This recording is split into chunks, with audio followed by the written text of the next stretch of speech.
Hello, and welcome to my Star Life Cycle project. I have decided to do this project in Minecraft for two reasons. One being that it makes this project a lot less tedious for me, and two being that Minecraft is a good way to show scale, making it perfect for this project. Now, what is it? And also I've been doing this, well, for years. Now, onto the actual project. The star I am presenting to you here is Fomalhaut. It's roughly 440 million years old, and it burns at a temperature of roughly 8,590 Kelvin. What's else? Oh, and it is only 25 light years away from us. And, well, now onto the actual models. I'll have to show you those.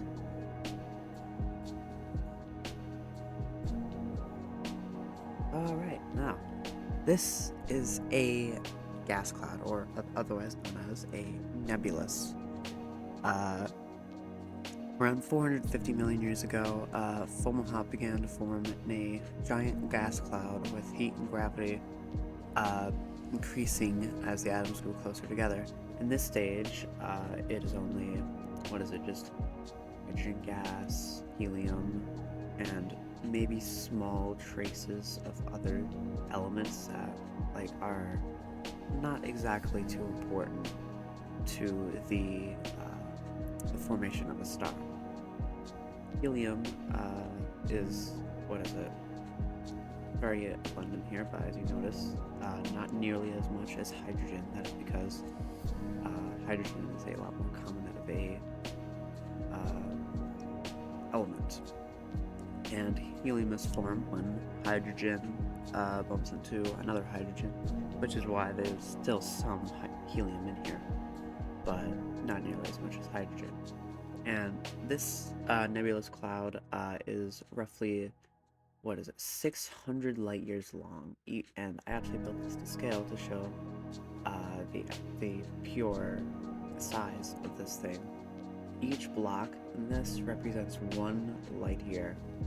So, yeah, it's very large. I spent a lot of time on this.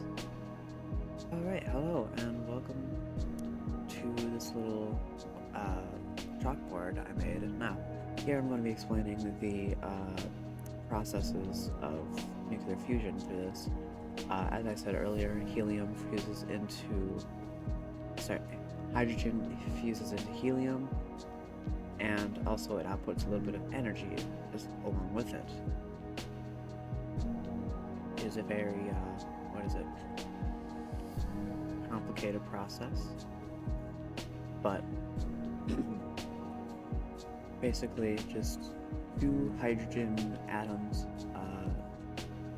are going at each other at very high velocities, and they end up combining their protons. Now here we have the a protostar. In this stage, it is a very small star with hydrogen and helium and a very dense core. It will last up to 10 million years, although some only last 100,000. As you can see here at this stage, it is emitting very low-level light, colors of red, orange, and a little bit of yellow and green. So not really all too much, energy, photons are escaping, and it has like a dust cloud around it, like a disk, most would say actually. And it is spinning at a very high velocity, which will eventually make other planetary forms. Alright, now on to the nuclear fusion process. Same thing that was happening before is also happening here, but something new is happening here. Since the heat is getting a lot higher, the velocity of the atoms are going at a lot higher of a speed, meaning that they can more easily combine into each other.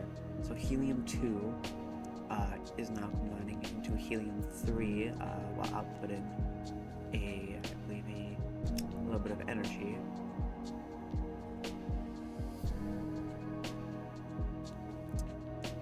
Alright, now on to the star. This is what it currently is right now. It is a royal star. It is roughly 440 million years old. It has been reported that, white and red light come out of it. So it's a very peculiar star. It has some heavier elements in it, but not enough to really make the star collapse. But it is beginning to burn through its hydrogen fuel. But it will last roughly 1 billion years, and it'll convert all this hydrogen into helium and some other heavier elements. And as you can see here, it also has a lot higher mass than it did when it was just a protostar. That is because the gravity pulled it in. Now, we have the nuclear fusion process. Basically, helium-3 is fusing into hydrogen-1 to make helium-4 with a little bit of energy and a neutrino. Now at the top, helium-4 and helium-4 is combining into beryllium, and also a little bit of neutrinos and energy. Beryllium is the next the next heaviest element on the periodic table, so it is logical that helium would fuse into beryllium. Alright, now.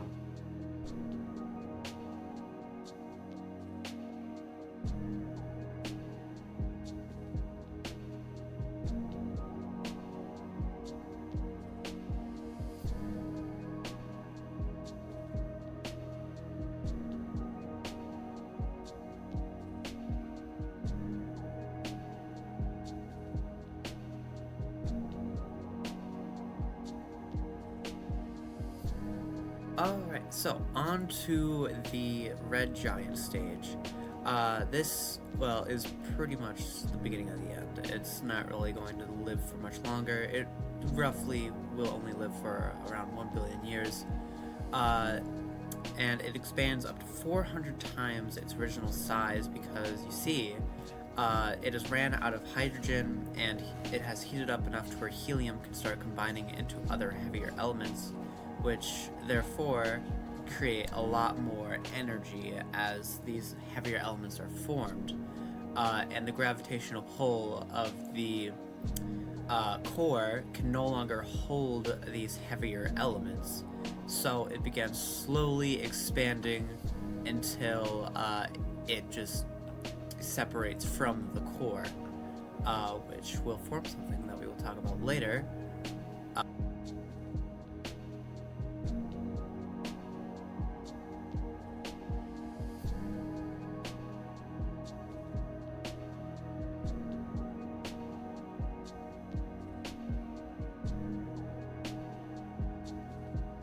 Alright, on to the nuclear fusion process. So, lithium combines into beryllium, beryllium combines into fluoride, and carbon combines into magnesium. Now, this is what I was talking about earlier. This is a white dwarf. This is, well, to put it simple, this is the end. There is nothing after this. Pretty much just no nuclear fusion is happening at all.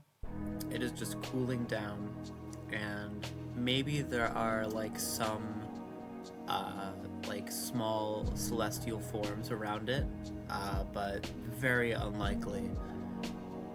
This is just the end for it. It can't really do anything unless a nebula comes by, and it might reignite the star for maybe a few more billion years, but it is likely that this is the end, and, well, it'll take around 10 trillion years to cool down into what is known as a black dwarf. And now you may be thinking, how do we know that? Because the universe is only 13 billion years old. Well, we don't. Honestly, it's theoretical. So far, it is completely impossible for a black dwarf to exist, and most likely we will never see one, considering the fact that humanity's on the course that it is. But yeah, thank you for watching my project, and I hope you all have a wonderful day. Bye!